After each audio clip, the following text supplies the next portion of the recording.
Bom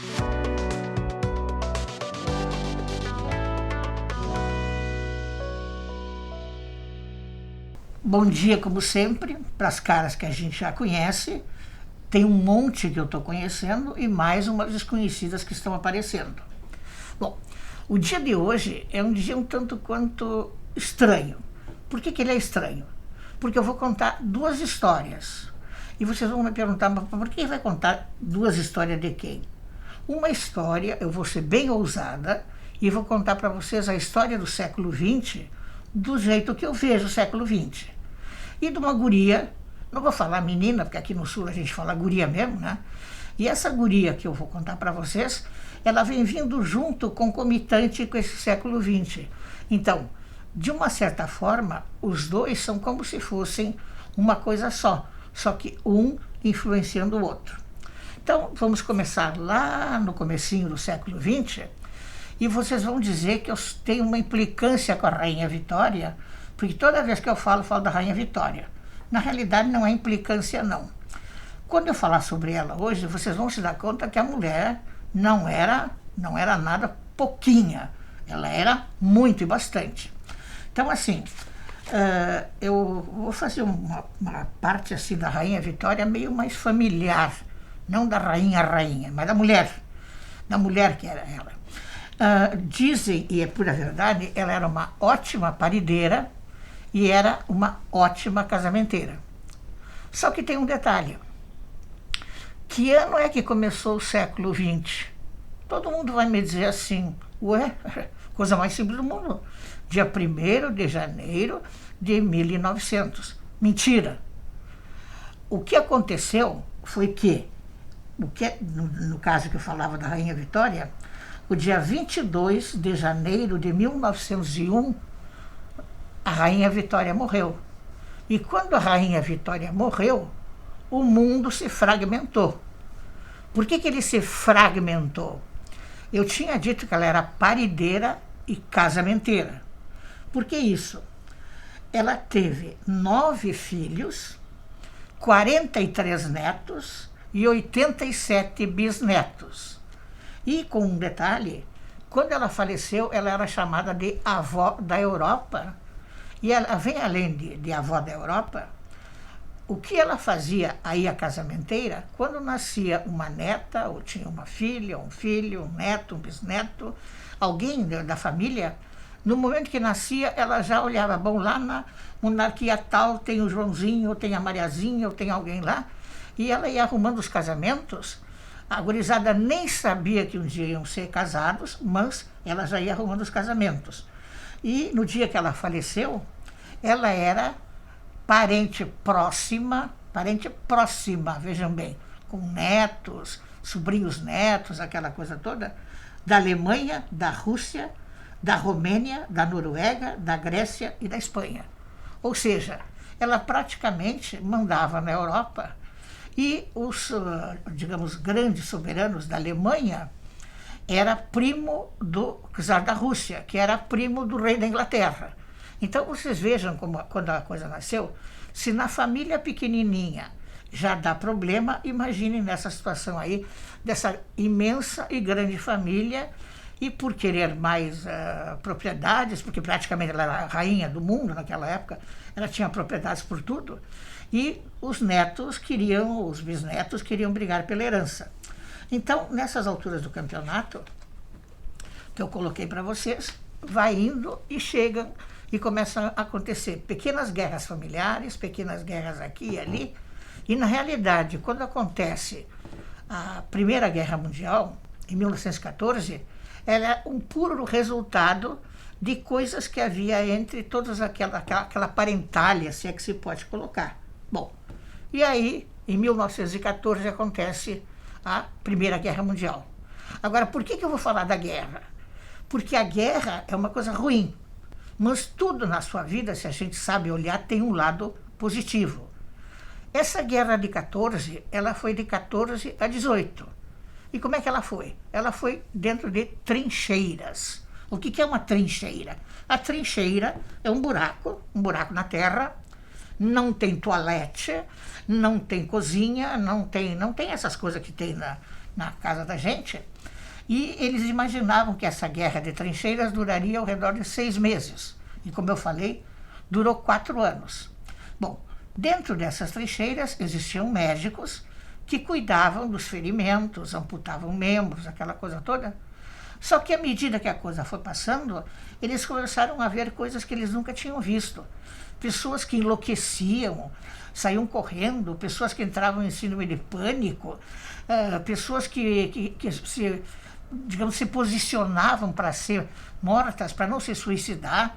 Isso acontecia muito, de repente o soldado não aguentava mais a trincheira e como tinha a outra trincheira do inimigo, ele saía e se oferecia como alvo e começaram a acontecer, sendo que essas coisas não são muito relatadas pelos que sofreram e pelos que venceram. Isso aí normalmente fica mais ou menos, digamos assim, organizado. Bom, em 18 acaba essa guerra, só que essa guerra ela não acaba direitinho.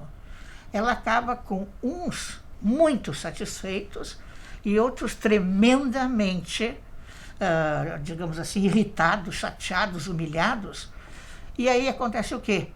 Entre a guerra de 14, 18 até 39, começam a estudar o ser humano, mas aí aparece todas as teorias psicológicas, Freud, tudo isso eles começam a estudar o ser humano, aquele ser humano diferente que estava aparecendo e que de repente antes ia diretamente para o hospício, só que agora às vezes não precisava ir para o hospício, só que ele não queria sair de dentro do quarto, ou ele não queria, digamos assim, comer alguma coisa, ou ele sentava e comia demais, ou seja, bulimia, anorexia nervosa e essa coisa toda. E aí nós temos a Guerra de 39. A Guerra de 39, ela começou mais ou menos nesse estilo aí, só que aí tem um detalhe interessante também do outro lado da guerra em si. Quando a Guerra de 39 começou, os franceses eles imaginavam que ia ser a mesma guerra de trincheiras, os ingleses, as pessoas que estavam na época. Foram se organizando nas trincheiras, aquela coisa toda, e de repente, num determinado momento, me sai um monte de tanques, e esses tanques atravessam todo um lugar, toda uma área chamada Ardenas, só que eles fazem isso aí em 2 dias e 1 noite. Eles não param para comer, eles não param para beber, eles não param para dormir, eles não param para nada. E quando eles se dão conta, eles estão dentro da França. Mas o que aconteceu? É que nessa época, já na Alemanha, a indústria psicofarmacológica, a que faz remédios psiquiátricos, estava extremamente adiantada e já tinha anfetaminas de alta qualidade. Então, essa tal de Blitzkrieg, a tal da guerra relâmpago, aquela coisa toda, ela era mantida à base de anfetaminas. Era anfetamina no café da manhã, anfetamina no almoço, anfetamina na janta. E, realmente, digamos assim, essa guerra ela não se deve a, digamos, coragem, qualquer coisa, deve-se muito, muito a esse tipo de situações. Bom, aí passa essa guerra, que eu não vou falar mais detalhes, porque são muitos, né? Mas esse eu queria sinalizar pela questão farmacológica, psicofarmacológica. Bom, o que acontece? 45 termina a guerra. Como é que termina a guerra? A guerra termina com uma coisa chamada bomba atômica em Hiroshima e Nagasaki. E aí aparece um popstar, aparece alguém importantíssimo no mundo, que é o átomo. O átomo, o elétron e as coisas que vêm do átomo, do elétron e das ciências. E aqui não existe um verdadeiro boom de situações, tanto na tecnologia, quanto na guerra, quanto em qualquer outro lugar.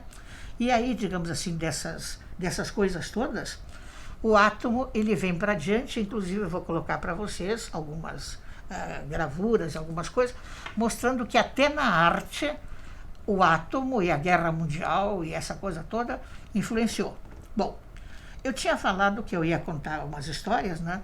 Quando terminou a guerra de 45, veio 46, 47, no finzinho dos anos 40 nasceu a guria. Casualmente a guria era eu. Então eu nasci no ano de final de 47 e, digamos, a partir daí eu fui vivendo. E só para colocar algumas coisas, o século foi andando. No caso, em 1981, inventaram o primeiro computador. Em 1999 fizeram a Dolly, depois veio o bug do milênio, essa coisa toda. Só que, na realidade, eu fiz uma bobagem agora. Eu pulei anos, porque, na realidade, muitos anos aconteceram. E o primeiro ano que aconteceu foi o ano que foi o de 1968, que eu entrei na Faculdade de Medicina, aqui em Santa Maria, e foi o ano que não acabou e não vai acabar por muito tempo. O que nós tínhamos naquela época? Nós achávamos que as coisas estavam um pouco confusas, a legalidade, aquela coisa toda, mas nesse mesmo ano, só para lembrar, começou a Revolução Sexual, o sexo, as drogas, o rock and roll, não o sexo em si, mas o sexo liberado, o massacre de My Lai, onde tem aquela menina que vai caminhando numa estrada com napalm nas costas que está queimando. Foram assassinados, já tinha assassinado o Kennedy em 63, o John Kennedy. Só que nessa época os assassinatos acontecem Martin Luther King e Robert Kennedy. E Robert Kennedy, por uma certa maneira, ele era mais aceito, ele era mais, digamos, acreditável, vamos colocar a palavra, do que o próprio John Kennedy, e a Revolução foi uma coisa de louco. E aí veio a Primavera de Paris, e eu estava passando o primeiro ano de medicina. Quando eu entrei na Faculdade de Medicina, o senhor, meu pai, me fez uma recomendação.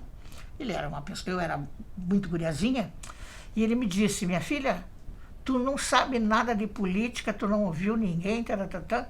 Bom, eu naquela época eu tinha lá minhas ilusões políticas, né? Mas como ele me mandou não saber nada de política, eu fiquei quietinha de política. No dia 13 de dezembro de 1968, a gente estava na aula ainda, e veio de manhã a notícia que tinha acontecido o AI-5, que de uma certa forma ele tinha mudado, ou mudou, depois que a gente foi ver. Colegas meus que eram a favor de algumas coisas desapareceram, e começaram a acontecer coisas que na época a gente não entendia, mas, digamos, era obrigado a, como se colocava, a não comentar muito para evitar problemas. Bom, 68 eu entrei no curso de medicina, e aí vem os anos 60, 70, e aí o que acontece? Esses anos todos, essas coisas que eu estava colocando, as teorias começam a aumentar, e de 68 até 73 eu me formei em medicina, e em 74, agora eu estou contando a história da guria, em 74 a guria ganhou uma bolsa de estudos para a Europa e se foi embora.